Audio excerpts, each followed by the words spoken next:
Gracias. Aquí, pues ya viernes, ya se termina bien rápido, se termina una semana súper rápido. Y bueno, muchos pendientes todavía de trabajo. Y me lo dice a mí, tengo 13 días para acabar el día. Pero bueno, así son los finales del semestre. Todos, ya andamos todos carrereados, cansados, pero bueno, ya lo último.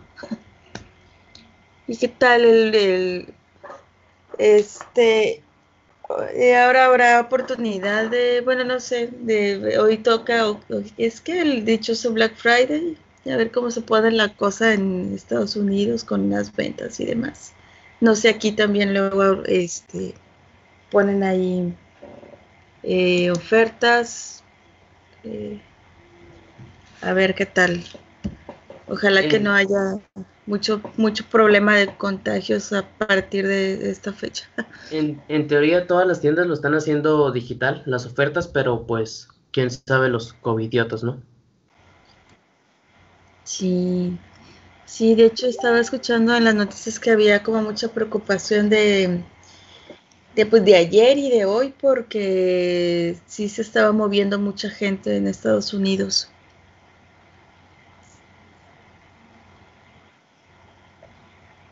Pero bueno, a ver, esperemos que no haya así como mucho problema.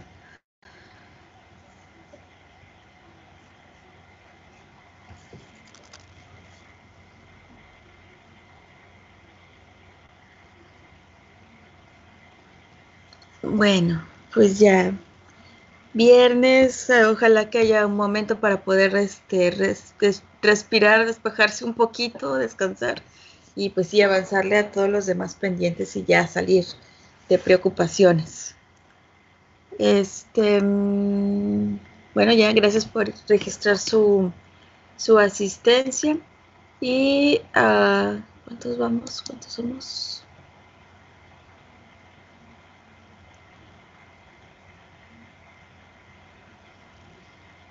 Ok, todavía faltan algunos compañeros, pero creo que vamos a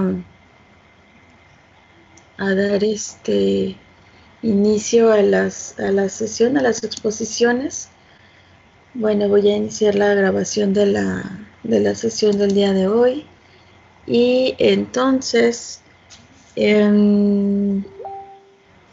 empezaríamos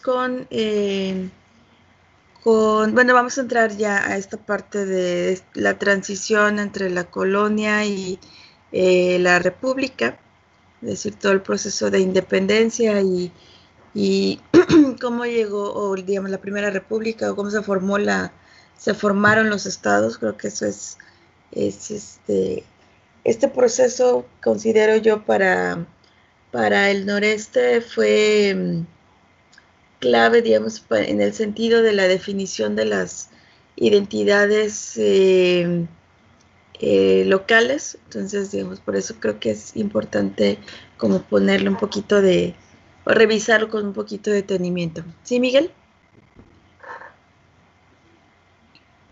¿Se me oye ahí? Bien.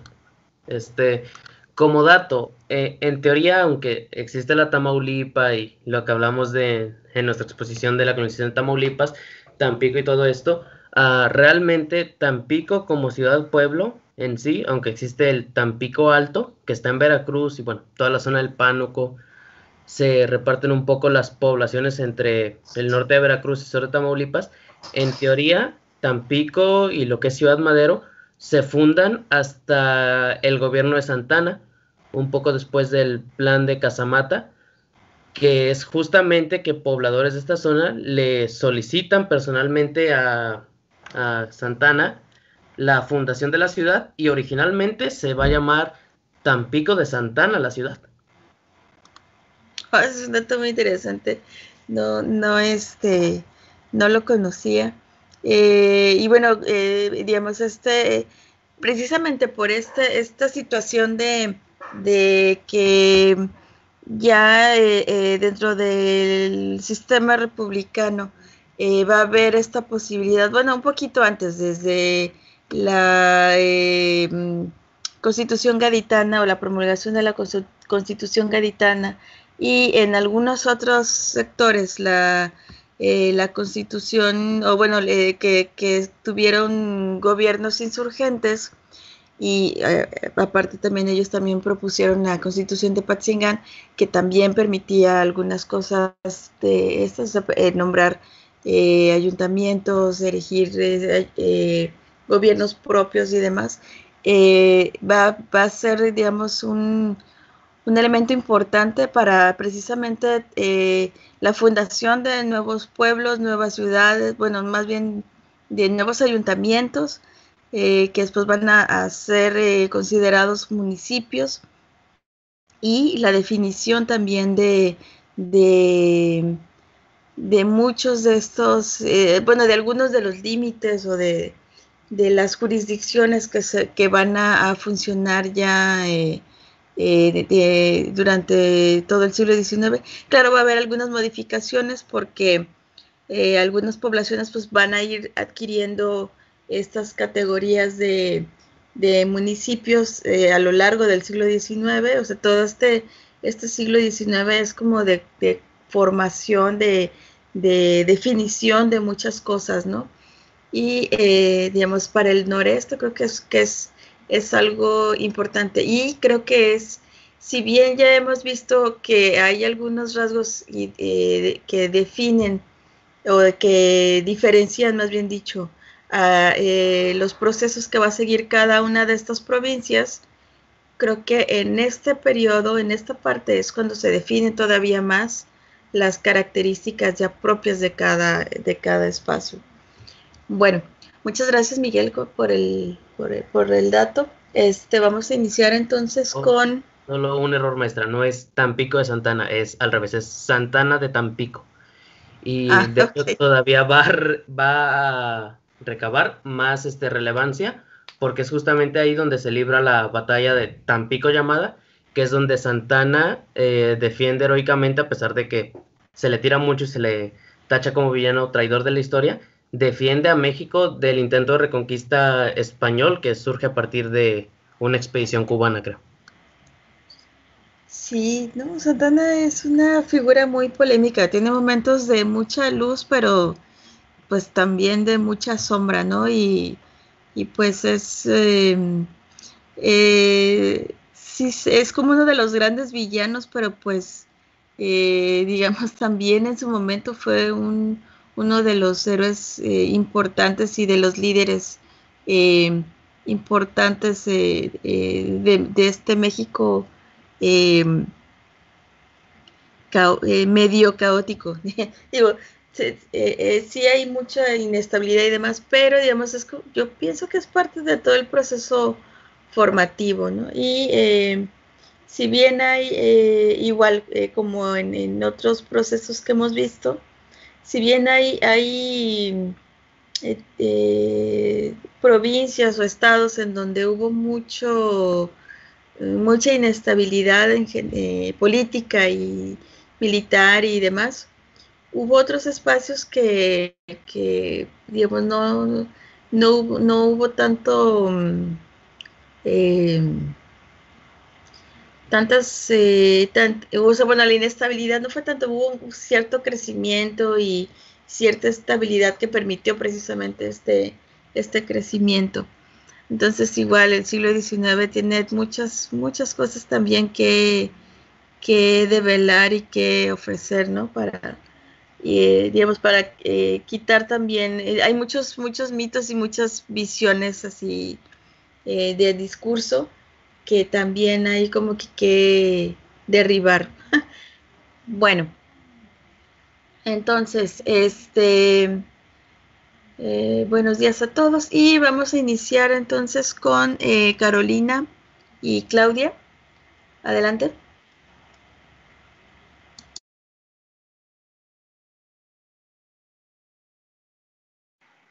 Sí, voy a compartir la pantalla y por favor díganme si se ve.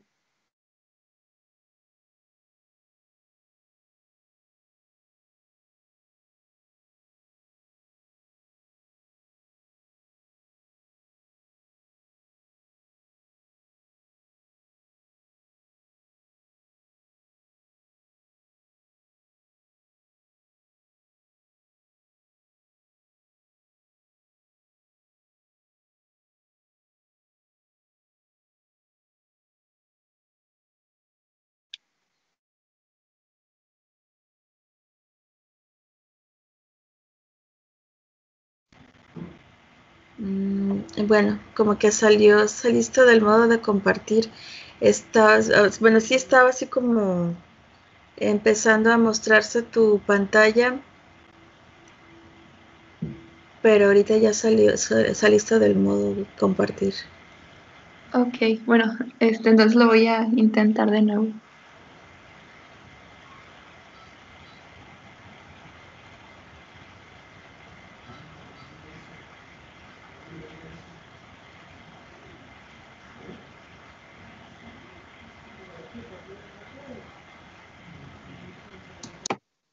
Ya se ve. Y ya podemos verlo. Ok, muchas gracias. Bueno, pues mi compañera Carolina y yo les vamos a presentar un poco acerca de lo que aconteció durante esta época de transición colonia-república en el estado de Coahuila. Bueno, primero que nada, les quería mostrar un mapa. Este mapa es de alrededor de 1599. Hay una disculpa. Es de alrededor de 1599. Y lo que quería mostrarles aquí era que se tienen ya registros aproximadamente entre el 1600 y 1700 de lo que es la provincia de Coahuila, y en uno de estos registros se nos menciona que se encuentra aproximadamente entre el 26 y 32 de latitud, y también entre 75 y 85. Bueno, pues este mapa quizás no es muy exacto, pero sitúa más o menos alrededor de todo esto. También entre las fuentes que estaba revisando, una disculpa porque se me olvidó el nombre, menciona que incluso el norte de esta provincia pues sobrepasaba los 42 grados de latitud, y era también un poco difícil de establecer los límites, especialmente hacia el norte. Y bueno, este también es otro mapa que les quería mostrar para que se dieran una idea más o menos de cómo estaba pues conformado. Tenemos que la provincia de Coahuila pues no incluye todavía, no están anexados pues Parras, y Saltillo, y pues colinda con el Reino de Vizcaya. También está el territorio de Texas al norte y el nuevo Reino de León.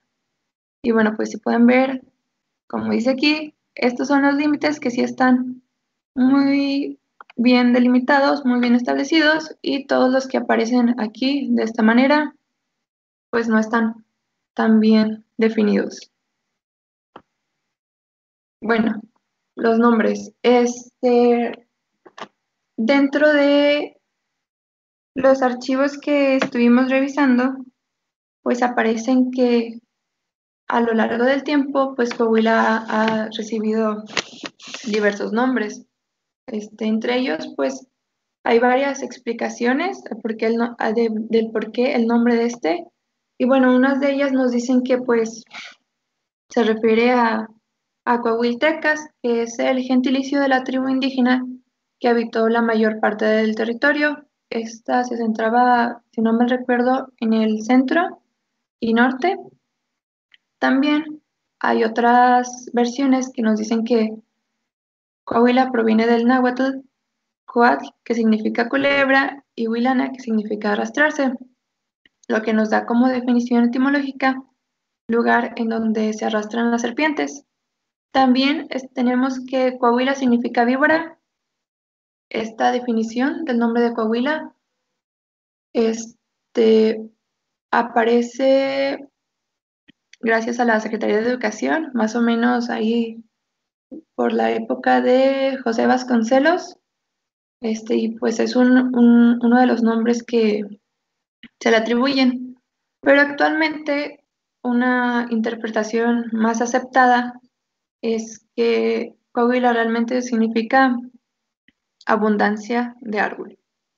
Y bueno, también hay que recordar que pues lo que actualmente conforma al estado de Coahuila, y como ya vimos en el mapa anterior, pues eran varios lugares, ¿no? Tenemos que la Nueva Vizcaya, bueno, dentro de la Nueva Vizcaya se encontraba parte de lo que hoy es Coahuila, y la Nueva Vizcaya pues se fundó alrededor del 1531. También tenemos que otro nombre es la provincia de San Francisco de Coahuila y Nueva Extremadura, que se le da en 1687, y también más adelante, alrededor de los 1700, cambia a provincia de Coahuila o Nueva Extremadura. Bueno, nosotras decidimos hablar acerca de este periodo desde los finales del siglo XVI, abarcando también el siglo XVII y un poco del siglo XVIII. Y bueno, tenemos aquí la figura de Francisco de Urdiñola. Él fue uno de los primeros, digamos, de conquistadores que llegó a Coahuila. Y bueno, tenemos que el virrey Don Luis de Velasco nombra expediciones contra los indios chichimecas. Recordemos que ese es el nombre genérico que se les daba pues a casi todos los grupos indígenas que habitaban al norte del país. Y bueno, entre estas personas que van a realizar las expediciones se encuentra Urdiñola, quien al parecer logra conquistar pacíficamente la provincia de Charcas. Esta provincia está en San Luis Potosí, pero más adelante él logra penetrar, logra avanzar hasta el valle situado en Saltillo. Y bueno, tenemos que para el 13 de septiembre de 1591, él funda el pueblo de San Esteban de la Nueva Tlaxcala con indígenas provenientes de Tizatlán. Bueno, y a un lado de este pueblo se encontraba la villa de Saltillo, y bueno, al parecer estos dos lugares estaban separados por una acequia que, según la información que estuve revisando, hoy es la calle Allende. Y bueno, también este personaje me pareció muy interesante porque al parecer contaba con antecedentes penales por encubrir la muerte del juez Lorenzo Trejo. Además, cerca de estos años, cerca de los 1590, un poquito más, la audiencia de Guadalajara acusa a este hombre de las muertes de Francisco Sánchez, Faustino Gómez, Domingo Laverde, perdón, y su esposa Leonor. Y bueno, lo que aquí más me llama la atención de todo esto es que al parecer su esposa Leonor lo había hecho pasar en vergüenza. ¿Y a qué me refiero con esto? A que supuestamente estaba sosteniendo un romance con Domingo Landaverde, pero al parecer pues toda esta información es falsa, y pues la señora no murió asesinada por este señor, pero como quiera surgieron muchos chismes a partir de todas estas acusaciones.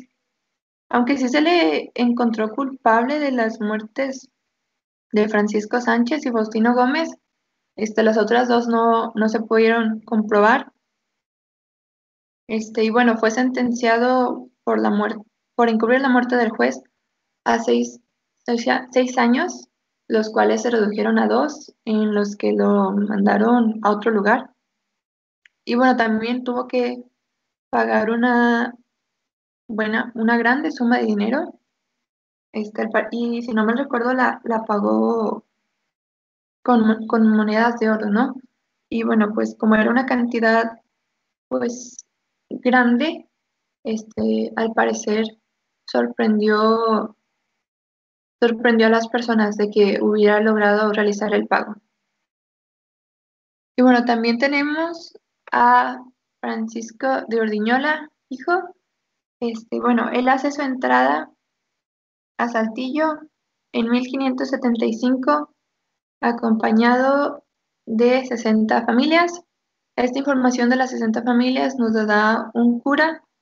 Y bueno, también tenemos que establece en 1592 un convento religioso para los franciscanos. De todos los grupos religiosos que arribaron, pues eran los franciscanos los que tenían pues mayor influencia, ya sea política o religiosa. Creo que fueron de los primeros en arribar al norte. Y bueno, también tenemos, bueno, uno de los autores que utilizamos para realizar esta presentación menciona a estas, hasta ahorita, 3 personas como los principales conquistadores. Y bueno, también tenemos a don Martín de Zavala, que él arribó a la provincia de Coahuila en 1644, pero él anteriormente se había desempeñado como gobernador del nuevo Reino de León. Y bueno, entre las cartas que estas personas tienen que escribir para informar ya sea al virrey o otras personas, bueno, se menciona de que él es necesario para la conservación de los indios naturales de la comarca. Y bueno, bueno, él no es el único personaje el que realiza cartas. Este, bueno, creo que estas cartas pues son para tratar de ganar el apoyo de la gente, y ya sea de los españoles o de los indios tlaxcaltecas, que en ese momento pues eran quienes también estaban poblando, además de los grupos que ya pertenecían ahí. Y bueno, también tenemos a don Antonio de Valcárcel. En 1674 se le da el título de alcalde mayor de la provincia de Coahuila a Antonio Valcárcel. Entre las cosas que él realizó durante el tiempo en el que obtuvo ese título, bueno, pues estableció el pueblo de Castaños. Y bueno, a él también se le escribe una carta en la que pues menciona, ¿no? Cuáles son, digamos, sus objetivos. Y bueno, entre ellos menciona que busca que la provincia se pueble y haya paz entre los españoles y los tlaxcaltecas. Él buscaba que hubiera una buena convivencia, pero él fallece. Y bueno, algo que también no mencioné ahí, pero es que, bueno, el pueblo en el que él estaba se situaba cerca de la ciudad de Guadalupe. Y bueno, esto va a ser relevante un poco más adelante. Y bueno, después de que él fallece, el cargo de alcalde mayor de la provincia de Coahuila pasa a manos de otra persona. Pero ¿qué es lo que pasa? Que este nuevo alcalde pues no se preocupa realmente por, por tratar de establecer esta paz que don Antonio había estado tratando de lograr durante los años en el que él se desempeñó como alcalde. Y bueno, este, el virrey desde entonces decide realizar una visita a a la ciudad de Guadalupe, o pueblo, una disculpa. Y bueno, al ver a este lugar en ese estado, pues expide el título de gobernador de la provincia de Coahuila en julio de 1687 al señor Alonso de León. Y bueno, él llega y pues ve que el lugar no se encuentra pues en muy buen estado. La ciudad se encuentra destrozada. Solamente quedaban alrededor de 14 familias tlaxcaltecas de, si no mal recuerdo, eran 80 que habían llegado, pero este hombre al parecer es muy, muy astuto y muy inteligente y rápidamente empieza a fomentar, pues, que se formen, ¿no? Nuevas poblaciones, y de estas nuevas poblaciones, pues, hizo presente a españoles y tlaxcaltecas con un nuevo repartimiento de tierras para que no hubiera, no hubiera enfrentamientos o no hubiera conflictos entre estos dos grupos, pero también, recordemos que, pues, había algunas minas de plata y él también empieza bueno, pues a adquirir algunas de ellas y las empieza a poner, digamos, a trabajar, a poner en marcha, porque este, el pueblo a donde él había llegado, pues estaba, digamos, bueno, como ya dije, estaba muy desordenado y estaba también muy destrozado por el gobierno anterior. Y bueno, también otra de las cosas que consideramos importante pues fue el hecho de las misiones que llegaron. Surgían misiones que en poco tiempo desaparecen para ser levantadas en otros territorios. Esto debido a la llamada mortal enemiga, es decir, a los ataques perpetrados por los grupos nativos. Bueno, pues esto es algo que ocurre muy seguido y creo que pues podríamos decir que hasta que le pasa a casi todas las misiones. Bueno, una de ellas es el establecimiento del convento de San Esteban del Saltillo. Este fue fundado por el fray Lorenzo de Gavira, perteneciente a la Orden de San Francisco, que fundó el monasterio en 1582. Y bueno, este monasterio se encargaba del catecismo de los grupos huachichiles y los borrados, y años más tarde se anexaron también y se encargaron de este también del catecismo de los tlaxcaltecas, pero más adelante estos mismos grupos de los que se encargaban, y me refiero a los huachichiles y a los borrados, pues se levantan en contra de esta orden y comienzan a destrozar y a quemar esta iglesia. Y bueno, no solamente era una iglesia, también era un convento y había una, una torre. Bueno, del edificio original quedó muy poco y se mandó otra vez a reconstruir.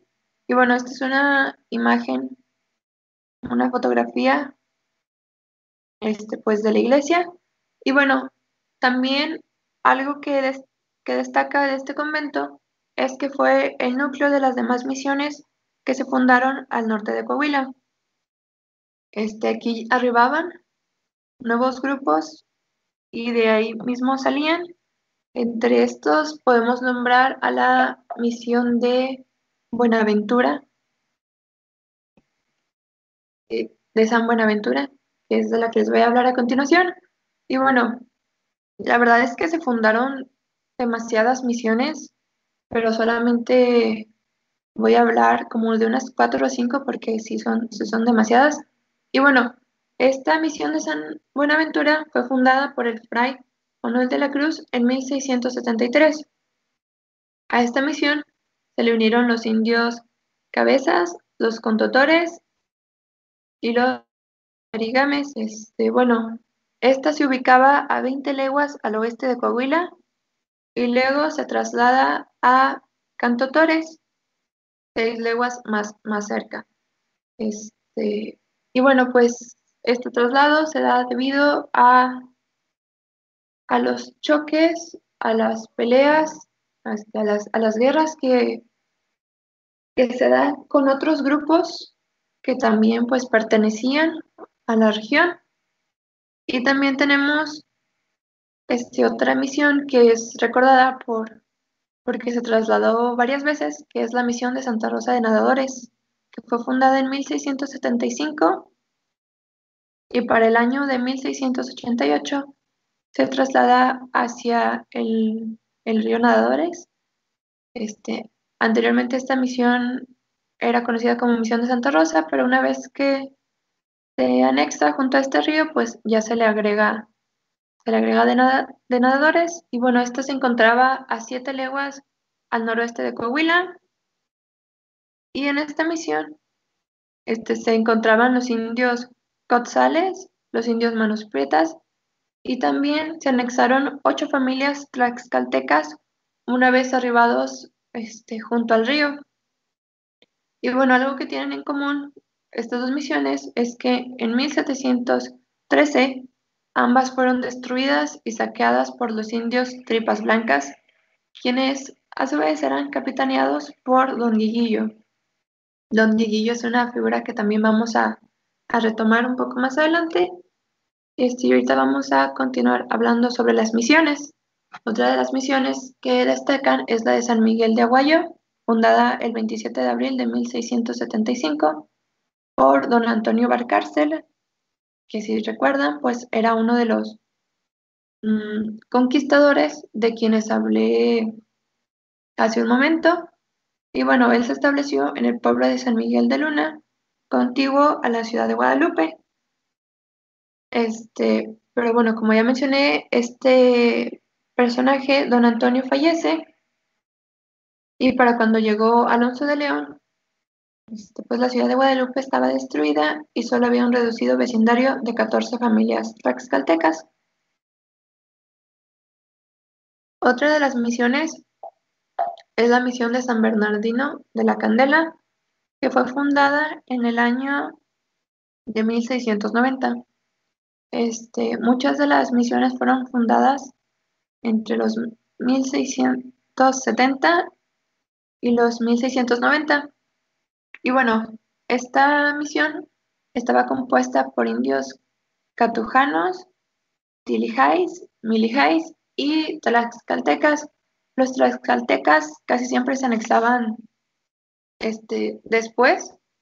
Y bueno, en septiembre del año de 1695, el gobernador de la provincia, don Gregorio de Salinas y Varona, pues se traslada a la misión con el motivo de haber abandonado los indios pues a esta misión.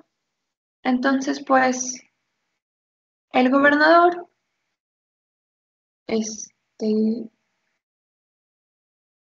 le pide ayuda a otras personas para indagar por qué razón los indios se habían alejado de la misión y se habían marchado con dirección al Nuevo Reino de León.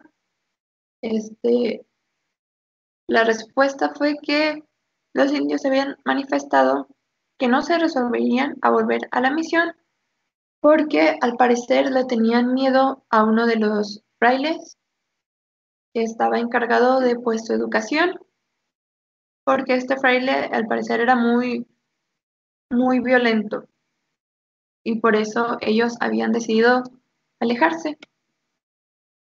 Bueno, también otra de las cosas que hay que resaltar es que pues la ocupación del espacio del noreste, a diferencia de otros lugares, se diferencia principalmente por 3 aspectos. Bueno, el primero es que el espacio estaba poblado por grupos cazadores-recolectores sin un asentamiento fijo. Y bueno, pues esto significaba que que estos grupos se organizaban en territorios de sobrevivencia estacional y practicaban la guerra de manera esporádica, es decir, cuando así lo requería la defensa de sus territorios. El segundo aspecto es que en el área no se desarrollaron actividades mineras que impactaran la economía novohispana debido a la escasez de minerales de plata. Bueno, había diversas minerías de plata, pero la producción que éstas dejaban, pues no era tan grande como, digamos, la de Zacatecas podría ser, o San Luis Potosí, y bueno, pues realmente no era una muy buena inversión, la plata que se obtenía era muy poca. Y el siguiente aspecto a destacar, pues, es el medio semiárido del lugar, con fuentes de agua limitadas y baja precipitación pluvial.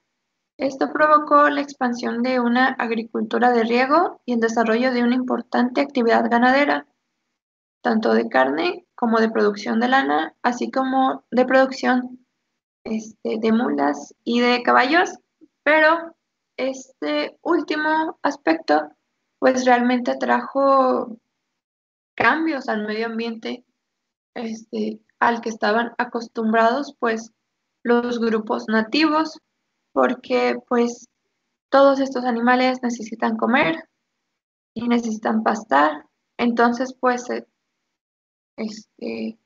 estaban terminando pues los pocos, digamos, campos que había ahí de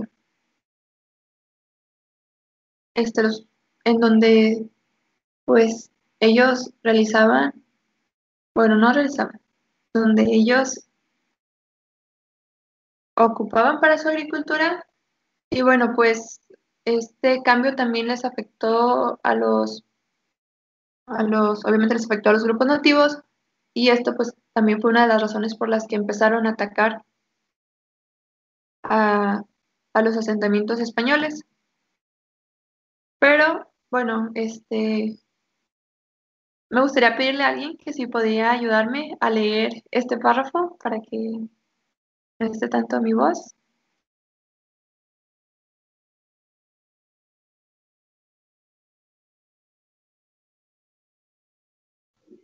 Si quieres, yo te ayudo. Ok, no hay problema si no quieres. Por favor, no esté fuerte. Dice la cita, si los españoles hubiesen pretendido en algún tiempo quitarles su tierra o entrar en ella o hacerles guerra, no hubiera razón alguna que les disculpara ni justificara el hacerles esclavos. Pero siendo los indios enemigos los que vienen a las tierras que están poseyendo los españoles, y los indios cristianos y que están de paz y con bárbara crueldad les roban sus haciendas, quitan la vida sin distinción de sexo sin que para su fin principal, que es robar, conduzca en mi sentir con más justificación, se les puede hacer la guerra y hacerles esclavos. Fragmento que el licenciado López decía, Rosa. Sí, bueno, este fragmento resume mucho del pensamiento de la mayoría de los europeos o la mayoría de los conquistadores que arribaron al norte, bueno, pues porque,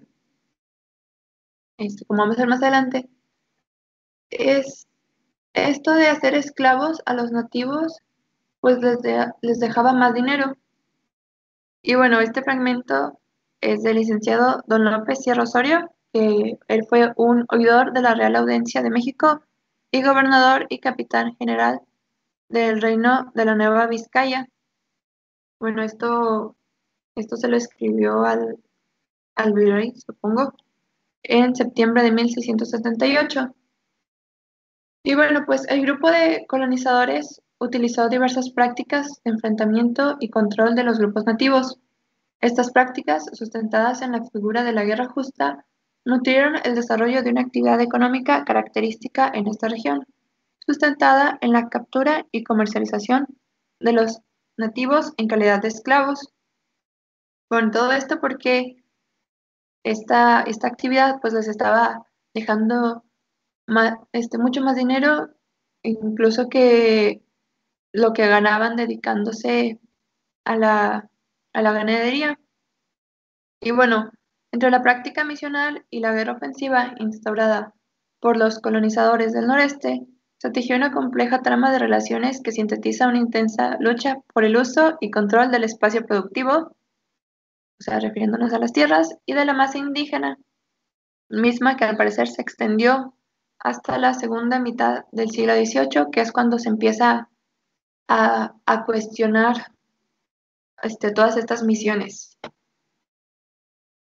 Y bueno, algo importante también es que a pesar de que estos grupos se encontraban cerca y estaban, digamos, aliados, a los españoles, pues los tlaxcaltecas no tomaron parte en la práctica de control de los grupos indígenas nativos para emplearlos como mano de obra o esclavos, pero definitivamente sí participaron de manera activa en la defensa común de los asentamientos sedentarios. O sea, no los agarraban de esclavos, pero si estos se acercaban, pues obviamente ellos respondían y luchaban. Y bueno, pues la cacería de piezas se convirtió rápidamente en un negocio más redituable que la agricultura o el pastoreo. Y bueno, también tenemos que al parecer todas estas guerras o luchas, como queramos llamarle, contra los chichimecas, pues estaban llegando a, a la Ciudad de México. Y bueno, aunque y se llegó el rumor de que pues estos grupos se estaban acercando porque también querían luchar, querían combatir con ellos, pero pues al parecer esto era falso. Pero aún así se presentó una solicitud en el Tercer Concilio Provincial Mexicano para que los obispos este, del norte condenaran a los chichimecas como enemigos del rey y apoyaran la guerra total en su contra. Los consejeros del concilio estaban convencidos de que solo el exterminio o la esclavitud perpetua pondrían fin a la amenaza chichimeca.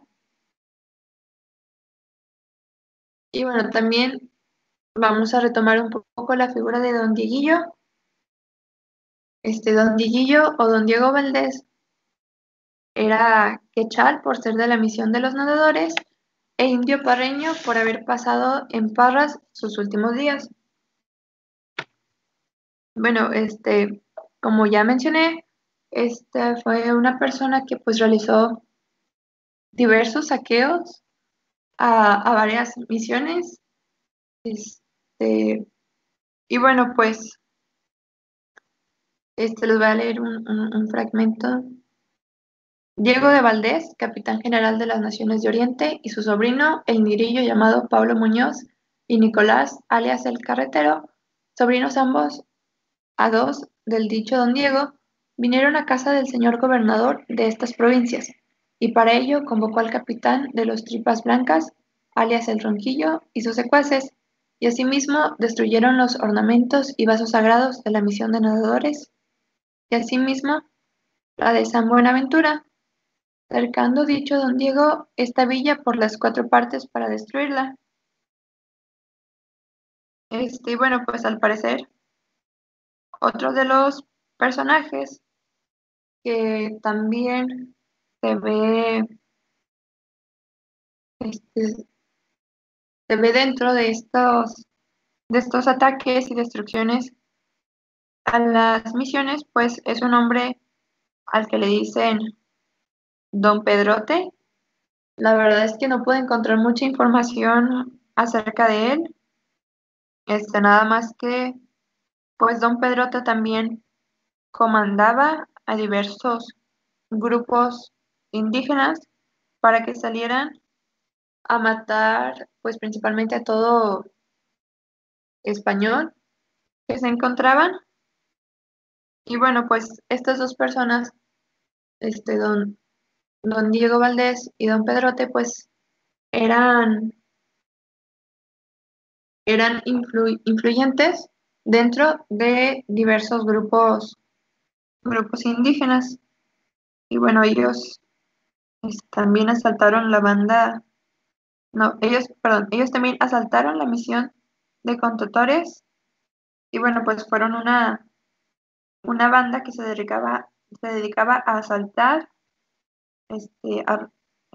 bueno, pues a robar ornamentos de la iglesia, a herir a otros indios y atentar contra la vida de misioneros. Bueno, otra de las cosas que me gustaría mencionar es que este ataque realizado a estas misiones fue en 1718, pero también ya tenemos el antecedente de que este hombre había atacado en 1713. Y bueno, pues también una vez realizados estos ataques, pues estos grupos se van a refugiar a las casas de los vecinos e incluso se acercan pues a la iglesia parroquial de la villa en donde se encontraban, donde pues daban muerte a muchas de las personas que se encontraban cerca de ahí, ya sea que estuvieran pues nada más pasando y hayan tenido mala suerte o que hayan sido pues personas que ya tuvieran varios años, ya tuvieran algún tiempo viviendo cerca de esas provincias. Y bueno, pues el capitán Pedro Gil, quien es de quien tomó este fragmento, bueno, pues menciona también que muchas personas, bueno, muchos niños quedaron huérfanos y bueno, pues también que busque el apoyo para detener a esta persona y a su grupo. Y bueno, pues también tenemos que Ronquillo, quien era quien fue el capitán de las Tripas Blancas, este, también influenciados por todos estos movimientos, bueno, pues asesinan al capitán de Mapimí y los soldados que lo iban acompañando.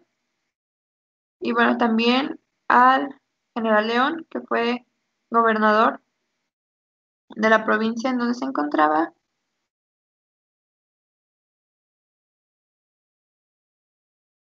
Y bueno, después de todo esto, lo que se quiere lograr es que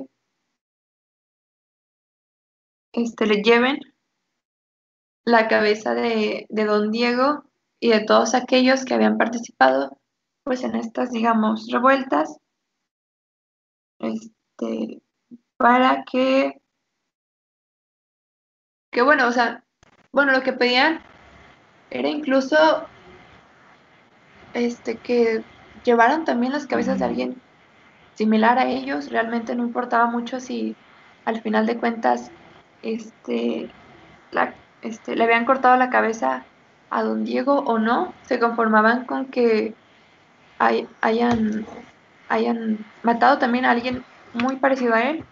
Bueno, pues porque pues también tenían en cuenta que pues era un poco difícil luchar contra estas personas, pues puesto que ellos se encontraban con un mayor conocimiento de los alrededores, etcétera. Claudia, disculpa que te interrumpa. Lo que pasa es que, bueno, ya, digamos, el tiempo está, no sé, falta mucho de la exposición. Lo que pasa es que, digamos, está también el otro equipo que necesita exponer, entonces. Falta mi parte, pero la voy a tratar de hacer muy breve. No es mucho. Entonces, bueno, ahorita ya nos queda bien, nos quedan como 10 minutos. Entonces, quiero preguntar, nos podemos quedar a extender hasta las 8:40, pero no sé, quizás hasta las 9, pero no sé, ¿ustedes tienen otra clase después de esta? No, profesora, al menos por mi parte no hay problema en quedarme después de la hora.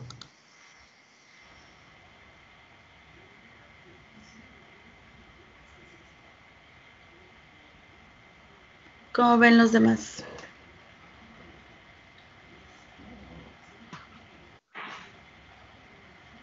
No Por mí no hay tenemos problema. ninguna clase después. Si no, no hay. ¿No hay clases después? Bueno, entonces, pues quizás podríamos extendernos hasta las 9, pero sí, ya, digamos, habría como que acelerar un poquito el ritmo de la clase porque sí faltan o sea, falta otro equipo además. Entonces, bueno, disculpen la interrupción, pero digamos, sí, hay como que acelerar un poquito más el ritmo. Gracias.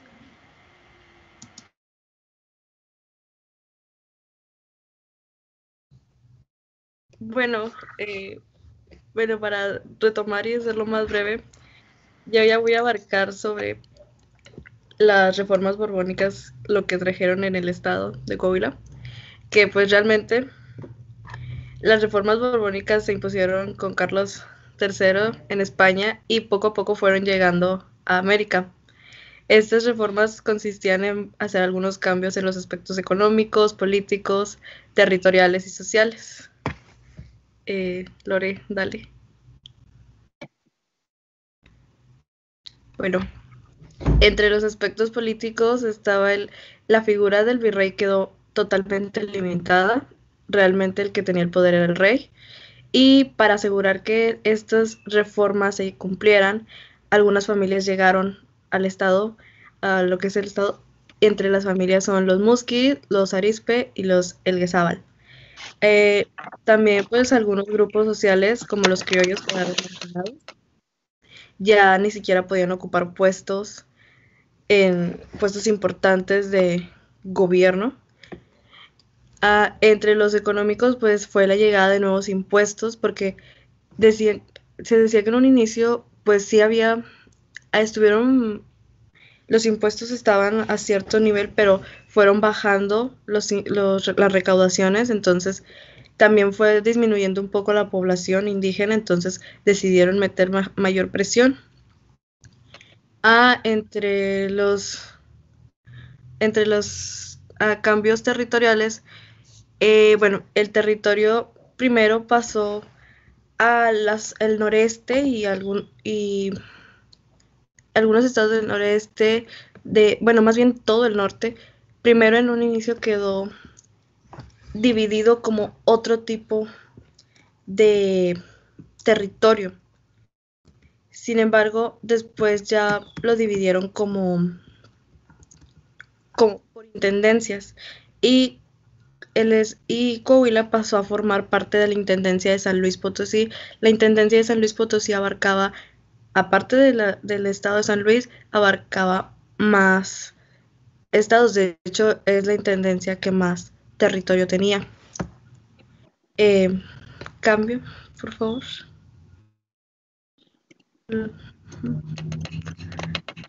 Este es un mapa, el número 7 es en la Intendencia de San Luis, es en donde está Coahuila, Nuevo León, Tamaulipas, Texas. Bueno, ya después de las reformas borbónicas llega la independencia.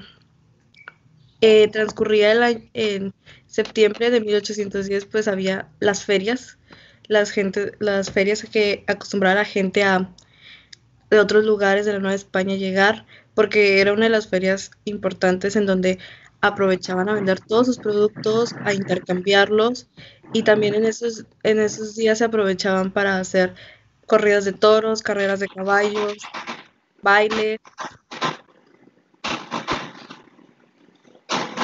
Por el cambio, por favor.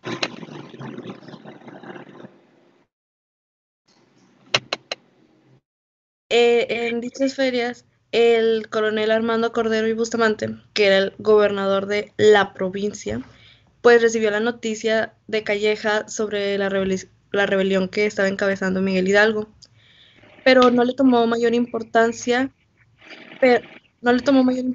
sin embargo también no quiso que la gente se enterara. Sin embargo, no pudo detener los chismes y los rumores que empezó a circular. Incluso los obispos de la región empezaron a decir que a meter las ideas de que si se metían con los, si se unían a los insurgentes, los iban a excomulgar y los iban a tomar prisioneros y todo. Sin embargo, también el coronel Armando Cordero también preparó un ejército. Bueno, ya en... Sí, ya en enero de 1811, primero llegaron 8.000 insurgentes que eran comandados por Mariano Jiménez. Le intentaron hacer frente al ejército realista de Saltillo, que pues apenas eran 700, 600 aproximadamente. Pero pues ni siquiera hubo un disparo porque el ejército realista, al ver la cantidad de insurgentes, no se atrevieron a hacerle frente porque pues miedo. Entonces mejor decidieron rendirse y muchos huyeron, pero otros tantos se cambiaron a los insurgentes. En ese transcurso de tiempo, Hidalgo y Allende llegaron a Saltillo y para ir al norte, a Estados Unidos, tenían que pasar a fuerza por algunos puntos, entre ellos era Acatita o Norias del Baján. Ahí estaba un campamento esperándolos, pero los iban a ayudar. Sin embargo, ese campamento estaba comandado por Ignacio Elizondo. Sin embargo, al llegar, tienen la sorpresa de que Ignacio Elizondo los traicionó y fue su aprehensión. ¿Y Lore? Bueno, en esos mismos días fueron llevados se hicieron prisioneros y fueron llevados a Monclova. Algunos fueron al hospital militar, otros a la capilla de la Purísima y otros al cuartel general. El cuartel general pues actualmente es un museo. Sin embargo, no quisieron que los prisioneros permanecieran aquí por mucho tiempo por cierto temor a que algo pudiera pasar, algo grave pudiera pasar, a una guerra más fuerte. Entonces decidieron mejor mandarlos a Chihuahua la madrugada del 24 de marzo. Lore. Bueno, un personaje que destaca es Miguel Ramos Arizpe. Era un sacerdote nacido en San Nicolás de la Capellanía, que actualmente es el municipio de Ramos Arizpe en su honor. Fue un diputado representante en las Cortes de Cádiz y bueno, cuando fue a representar, presentó su memoria sobre el estado natural, político y civil de las provincias de Coahuila, el Nuevo Reino de León y de Nuevo Santander y de Texas. Cuando estaba allá fue a presentar y a buscar empatía, fue a buscar que dejaran de lado el tratar de imponer tantas reglas, tantas normas a esta región. Sin embargo, fue considerado como una alta traición hacia el rey, por lo que fue aprehendido allá, fue encarcelado. Sin embargo, pues al tiempo logró huir y logró regresar a Nueva España a seguir con la lucha de la independencia. Dale, Lore. Bueno, ya para la consumación de la independencia, bueno, durante todo ese lapso realmente pues no se vio involucrado en conflictos después de lo de Hidalgo. Sin embargo, pues estaban las provincias internas de Oriente. Es algo curioso porque siempre pues mencionan la independencia, sin embargo, la independencia que fue hasta septiembre. Sin embargo, las provincias, Saltillo empiezan en julio de 1821, desconocen la autoridad del comandante de las provincias, por lo que se reúnen y buscan hacer que se rinda, y sí logran que se rinda, y el comandante decide firmar, dar por terminada esa relación y firmar de rendido y mejor irse. Y pues hasta, para hacerlo más breve, pues hasta aquí abarcamos. Ok, muchas gracias, compañeras. Entonces vamos a darle la palabra ahora ya al segundo equipo. Adelante, Arnoldo y David, por favor.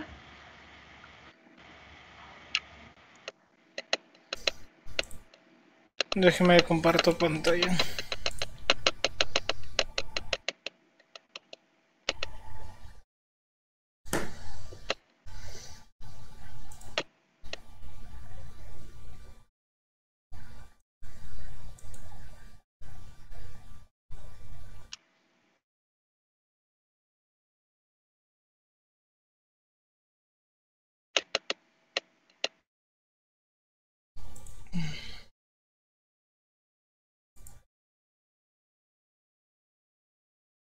Ya voy, es que mejor la voy a compartir en el otro modo. Sí, está bien, no hay problema.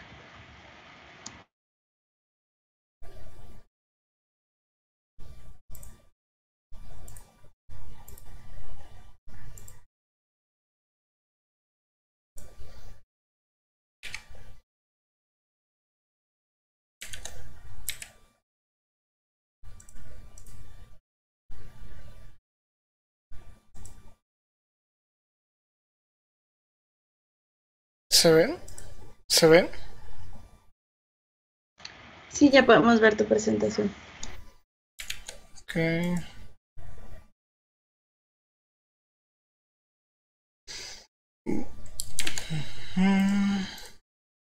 Bien, pues vamos a hablar de la transición de la colonia a la república en Texas. Bueno, ¿se escucha? Sí. Sí, ok. Bueno, el periodo en el que nosotros vamos a abarcar en la exposición es principalmente de 1810 a 1824, que fue el periodo de la Guerra de Independencia y el primer Imperio Mexicano. Iniciamos nosotros mencionando la revuelta Casas, o la revuelta de Casas, en donde fue uno de los varios intentos o varios desafíos que hubo en la Nueva España, bueno, la Texas novohispana, después del inicio de la llamada Guerra de Independencia Mexicana en septiembre de 1810. El gobernador de Texas en ese entonces, que era afín a los españoles, Manuel María de Salcedo, descubrió que había varios agentes revolucionarios mexicanos que intentaban derrocar el régimen español y que esperaban obtener ayuda de Estados Unidos vía Texas. Y a finales de 1810, el gobernador Salcedo descubrió que Francisco Ignacio Escamilla y Antonio Sáenz, tenientes en las fuerzas españolas en Texas, estacionadas en Texas, eran agentes independentistas o agentes de los insurgentes que estaban trabajando en el territorio de Texas. Salcedo ordenó el encarcelamiento de ellos en la misión de San Antonio Valero, que es actualmente el Álamo, como se le conoce, la misión del Álamo, y Salcedo decidió tomar medidas preventivas. Siguiente. Las medidas preventivas que las cuales Salcedo tomó fue mandar a sus tropas a aplastar la rebelión que estaba surgiendo sobre el Río Grande, que es la actual frontera que se tiene con la Texas estadounidense. Él, consciente de que las autoridades virreinales no podían mandar fuerzas o apoyar a las rebeliones en Texas debido a que estaban muy ocupados enfrentándose con los insurgentes en el centro del país. Los miembros de la milicia no estaban muy contentos con la decisión del gobernador, debido a que ellos estaban preocupados a dejar a sus familias y a sus familiares y amigos sin protección contra las fuerzas de los nativos y de otros peligros que constantemente atacaban a los pueblos. Por esto, el grupo de alcaldes, un grupo de alcaldes liderado por Francisco Travieso, decidieron montar una guardia ciudadana para sostener o protegerse durante la ausencia de los militares que fueron a combatir a los insurgentes en el Río Grande. Francisco Travieso entonces llamó al capitán Juan Bautista de las Casas, que era un novohispano que había nacido en Nueva Santander, pero que ahora radicaba en San Antonio de Béjar, para asumir el cargo de las tropas de esta Guardia Ciudadana. A la mañana siguiente, el 22 de enero de 1810, Casas arrestó al gobernador Salcedo y al comandante de su guarnición y ordenó la liberación de Sáenz y Escamilla, que estaban presos en la misión de San Antonio de Valero o la misión del Álamo. Siguiente. Ok, entonces Casas y sus partidarios, que todos los que estaban en contra del gobierno virreinal o el gobierno español, se declararon en contra del gobierno de los españoles nacidos en Europa, o los gachupines, como fueron aquí conocidos también, conforme a lo que había planteado, o supuestamente había planteado Miguel Hidalgo. Entonces Casas ordenó la detención de todos los grupos de españoles nacidos en España, o sea, los gachupines, o los y todos los gachupines que estaban en la provincia de Texas, y la confiscación de todos sus bienes, tanto materiales como monetarios, casas, dinero, todo.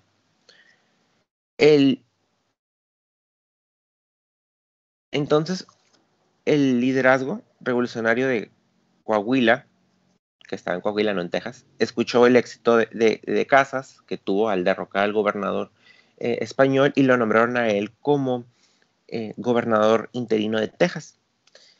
En este periodo de tiempo donde fue nombrado él ya gobernador interino de Texas, él le mandó a Sáenz, que fue una de las personas arrestadas que estaban trabajando con la insurgencia al inicio que mencioné, y al alcalde Gabino Delgado, que era jefe de 80 tropas, para establecer un gobierno revolucionario en Nacogdoches, donde ellos llegaron el 1 de febrero, es decir, aproximadamente una semana después de que se dio el golpe de Estado, si podemos llamarlo así. De ahí detuvieron a gachupines, confiscaron propiedades y levantaron un gobierno provisional, y se plantearon regresar a San Antonio con todos los prisioneros, con ellos. Cuando ellos regresan, entonces es que Casas arrestó a Sáenz por lo que él argumentó fue robar parte de las riquezas o robar parte de las cosas que fueron confiscadas, pero los cargos fueron retirados para Sáenz y no fueron aprendidos ni nada, simplemente no les dieron reconocimiento por la misión. Entonces surge un grupo de opositores a Casas, donde estaban liderados por el teniente coronel Juan Manuel Zambrano, que era un clérigo y nativo de San Antonio también, para oponerse a Casas. Es entonces cuando Delgado, el alcalde Delgado, lo influye, o no la palabra exacta, habla con él, con el coronel Juan Manuel Zambrano, para que él se levante, o él lidere la oposición. Mientras que Sáenz, el que ya me he mencionado, Sáenz, habla con los militares para iniciar una mini revuelta dentro de las fuerzas militares. Entonces, Ignacio Aldama, que era embajador de Miguel Hidalgo, en los Estados Unidos, llega a San Antonio de Béjar con un séquito, con una contingencia y una suma sustancial de dinero y plata para solicitar armas y tropas de los Estados Unidos. Y después de determinar el grupo opositor que Aldama no iba a eliminar o no iba a quitar a Casas, Aldama no iba a quitar a Casas de su puesto como gobernador interino de Texas, el grupo liderado por el teniente coronel Zambrano y sus compañeros iniciaron un rumor de que Aldama realmente era un agente napoleónico. El miedo a los franceses, porque si recuerdan, en ese entonces pues ya era parte de Estados Unidos, pero toda la parte de Luisiana era ex parte francesa. El miedo a los franceses de la población cementó el apoyo que tenían el teniente coronel Zambrano en contra de Casas. En un movimiento antes del amanecer del 2 de marzo de 1811, las fuerzas de Zambrano capturaron y arrestaron tanto a Casas como a Aldama, pero Aldama fue dejado en libertad, si no me equivoco, y Casas fue enviado como prisionero a Monclova, Coahuila, para que se le fuera juzgado en un tribunal militar, en donde fue encontrado culpable y después fue decapitado, y su cabeza fue llevada a San Antonio para dejarla como prueba a todos los demás que estuvieran en contra del movimiento insurgente. Siguiente. Bien, vamos a continuar hablando del ejército republicano del norte, no confundir con el ejército republicano irlandés, con el ERA, con el que yo también lo confundí debido a que de este tema... ¿Ibas a decir algo? Nada más, sí, nada más antes se me olvidó mencionar que cuando eliminan a Casas, el que regresa al gobierno es Salcedo, el gobernador Salcedo, que era leal a los españoles, porque es importante para tu tema. Sí. Bueno, como decía, es un tema del que si bien sí hay información, desafortunadamente no hay muchas imágenes, así que esta imagen podría ser bien Gutiérrez Magui, dos de los protagonistas de la expedición, o bien podría ser cualquier otro tipo de persona montada en un caballo. Eso se da en el periodo de 1812 y 1813. Casi al mismo tiempo que se dio el levantamiento de Hidalgo, el sur del país, en el actual San Antonio, Texas, un personaje llamado Juan Bautista de las Casas iniciaría un movimiento independentista que sería rápidamente sofocado, forzando a sus pocos integrantes sobrevivientes a retirarse rumbo a Estados Unidos. Fueron dirigidos a partir de ahí por Gutiérrez de Lara, un insurgente que había conocido a Hidalgo. Tenía el objetivo de solicitar la ayuda de los Estados Unidos en la guerra, pero estos no podían intervenir directamente, así que estos se retiraron hacia Luisiana y aquí consiguieron la ayuda de filibusteros, además de recolectar a conocidos o interesados en la causa que encontraron por el camino, entre los que se encontraba Augustus Magui, un exoficial de West Point. Por eso es que este periodo también se le conoce como la expedición de Gutiérrez Magui. Este empezó a dirigir las operaciones militares. Lograron crear así una fuerza de 130 hombres antes de atacar la ciudad tejana de Nacogdoches, que en ese entonces era bastante importante, ya que básicamente en Texas no había ni siquiera población y había apenas como 3 ciudades importantes, que era Nacogdoches, San Antonio y una ciudad de costera que no me acuerdo cuál era ahora mismo. Aquí sus fuerzas se incrementarían y esto les permitiría seguir consiguiendo algunas victorias importantes. Desafortunadamente, pese a la toma de varios fortines españoles importantes, algunas decisiones cuestionables, que esto fue más que nada que fueron sitiados en una de las ciudades que habían tomado, y Magui consideró seriamente rendirse ante los españoles, pero al final siguió peleando.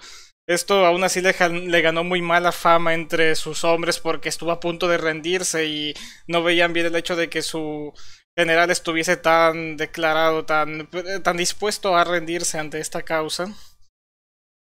Así que sus hombres empezaron a dudar bastante de Magui. Aún así, no tuvieron tiempo de matarlo porque este tuvo un desafortunado incidente con el clan de la malaria. Sin embargo, sería rápidamente reemplazado por Samuel Kemper, quien sorprendentemente logró repeler varios ataques españoles, además de conseguir refuerzos provenientes de las zonas tomadas de Texas. De esta forma consiguió un inusual ejército compuesto por mestizos, criollos, estadounidenses, tejanos, realistas, realistas desertores, y así como indios, Lipan y Tonkawas. Este nuevo contingente les dio una inesperada victoria en la batalla de Rosillo, donde derrotaron al gobernador de Texas, el que había mencionado David, y tomaron control total de San Antonio. Disculpen la burvedad de estos dibujos, pero como les digo, no había absolutamente nada disponible en ningún lugar. Esto bien pudo no haber ocurrido, porque no hay ningún tipo de pintura, grabado, nada. Así que aquí está una pequeña representación de cómo probablemente fue ese ejército tutti frutti. El 6 de abril, el ejército republicano redactó una declaración de independencia estableciendo que Texas era independiente e incluso adoptaron una bandera oficial de color verde. Gutiérrez se declaró a sí mismo presidente de la nueva república, que no fue reconocida por ninguna autoridad virreinal ni nación extranjera, sorprendentemente. Tal vez piensen que esta diapositiva no tiene ninguna imagen, pero lo que están viendo atrás de esos dos cuadros de texto es la bandera de esta Texas independiente que duraría aproximadamente un par de semanas y que no fue reconocida por absolutamente nadie. Y con nadie me refiero muy literalmente a nadie, porque tampoco la gente que estuvo tras la fundación la reconoció realmente de forma oficial. Quizá el único que la reconoció fue el propio Gutiérrez. Porque la gente que seguía a Gutiérrez también ya no estaba confiando en él. Porque durante la toma de San Antonio se hicieron varias cosas que la gente no estaba para nada de acuerdo. Como por ejemplo mandar a ejecutar al gobernador de Texas y también a sus hombres principales. Algo que molestó bastante a la población y le haría perder buena parte de sus tropas, especialmente los estadounidenses. Aún así, lograrían defender exitosamente a San Antonio de los realistas en varias batallas, pero eventualmente Gutiérrez fue depuesto de su cargo, o sea, sí, lo sacaron de su propio ejército, pese a que él se había nombrado el presidente de la nueva República de Texas, y fue depuesto por Ignacio Elizondo, quien no sucumbiría ante el clan de la malaria, simplemente moriría por el tan común en aquella época sobredosis de balas durante la batalla de Medina, dándole fin a este pequeño periodo de independencia tejana.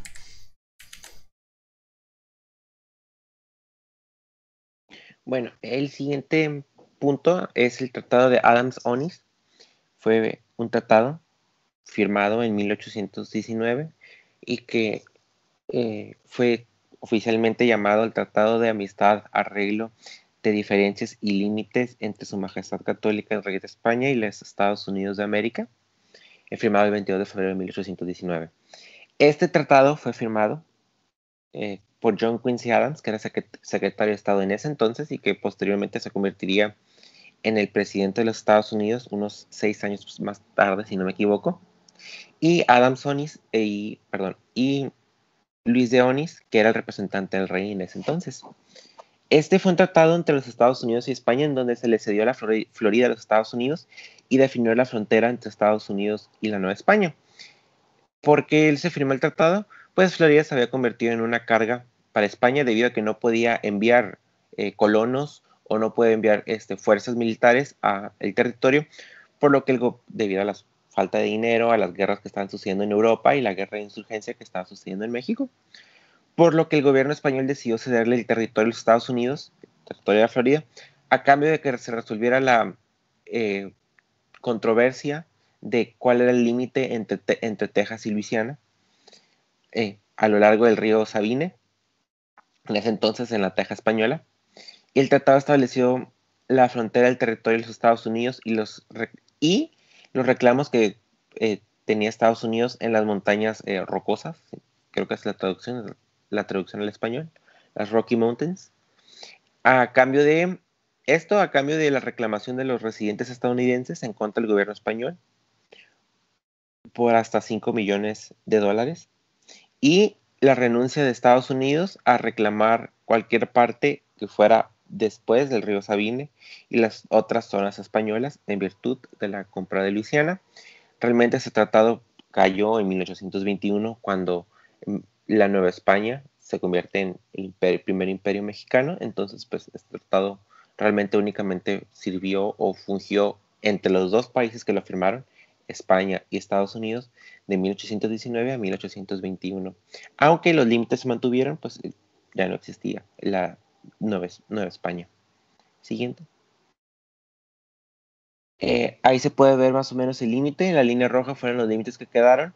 El color verde claro es lo que se le cedió, lo que le cedió España a los Estados Unidos, y el color como crema más claro fue la parte que pasó a ser de pasó a ser de la Nueva España, que estaba en disputa por parte de Estados Unidos, y los límites quedaron en la línea roja. Siguiente.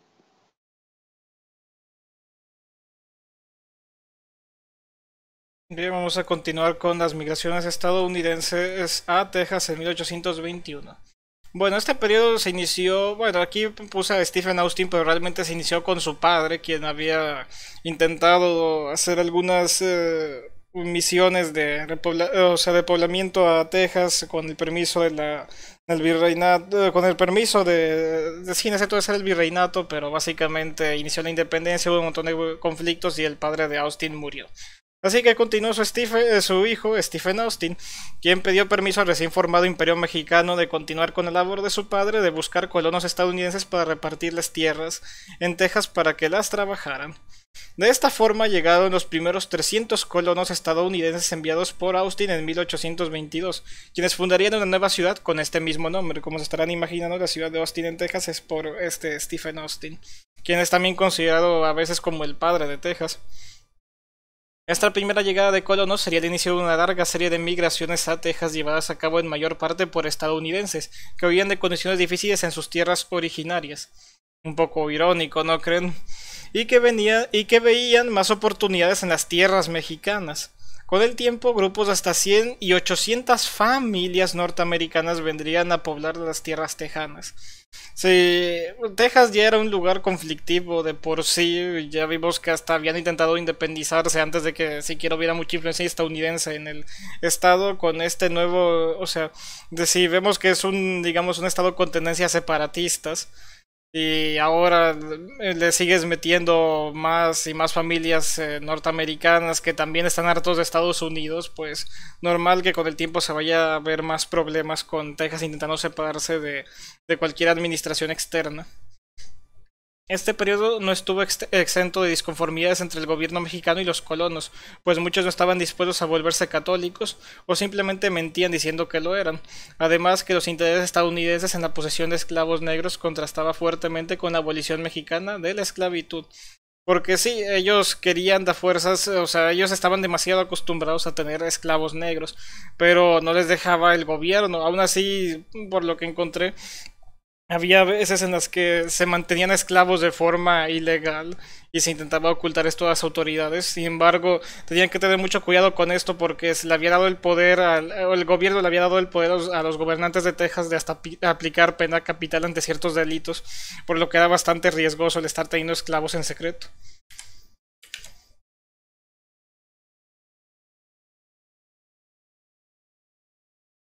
Bueno, y ya el último punto de la presentación, que es la creación del estado de Coahuila y Texas, con J. En 1824 la nueva constitución reestructuró a México de un imperio a una república federal con 19 estados y 4 territorios, que anteriormente eran 24 provincias en el imperio. Uno de los nuevos estados que fue creado fue el estado de Coahuila y Texas, que combinaba las provincias españolas y también las provincias del imperio, poco pobladas de Texas y Coahuila. El nuevo estado de Coahuila y Texas fue el estado, si no me equivoco, y leí en las fuentes que consulté, era el estado tanto más escasamente poblado como también el más pobre de toda la república. Coahuila y Texas cubrió los límites de la antigua Texas Nueva Hispana y de la Texas Nueva Hispana y la Texas del imperio, pero no incluyeron la zona del Paso, debido a que esa pasó a ser parte de Chihuahua, y la zona de Laredo, que se convirtió en parte de Tamaulipas. Esta creación del estado realmente tiene una forma bastante extraña, pero es lo que va a sentar las bases para la siguiente etapa de Texas que inicia. ¿Se le puede dar la siguiente? Ahí vemos cómo en la imagen de la izquierda eran las provincias del imperio, Texas y Coahuila, y cómo pasó a ser el estado de Coahuila y Texas en la segunda imagen de la derecha. Siguiente. Y bueno, eso es todo de nuestra parte. Solo recuerden, después de ver esta presentación, creo que ya podemos estar todos de acuerdo que si vemos una camisa completamente color verde, fue fabricada por propaganda subliminal de separatistas tejanos, así que tengan mucho cuidado. Muy buena la presentación, muchas gracias, compañeros. Bueno, tenemos unos cuantos minutitos para comentarios, preguntas.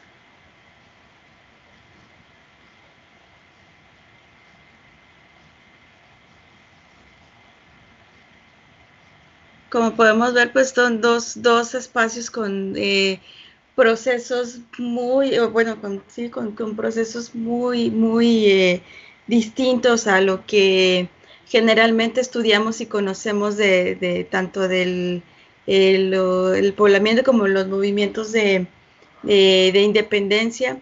Y bueno, aquí con Texas es importante esta etapa porque pues sienta el precedente precisamente de lo que va a ser después la independencia de Texas, que va a ser pues la primera pérdida importante de territorio mexicano. Y por otro lado, también con el establecimiento de la firma del Tratado Adams-Onís y el establecimiento de la frontera con Estados Unidos, digamos, va a ser como este elemento va a ser importante para después el conflicto que va a haber digamos, esta línea divisoria o estos límites y la violación de estos acuerdos van a ser un factor importante para el inicio de la guerra México-Estados Unidos más adelante, ¿no? Entonces, sí era importante también abordar este punto.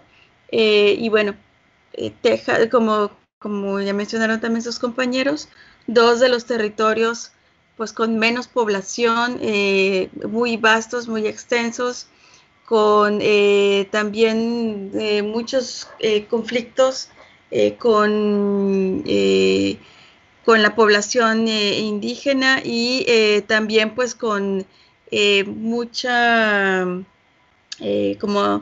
inseguridad, o bueno,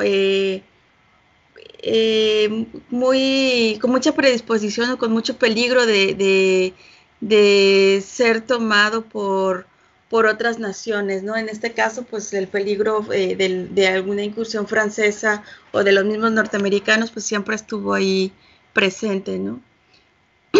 No sé, ¿alguien más que quiera comentar algo?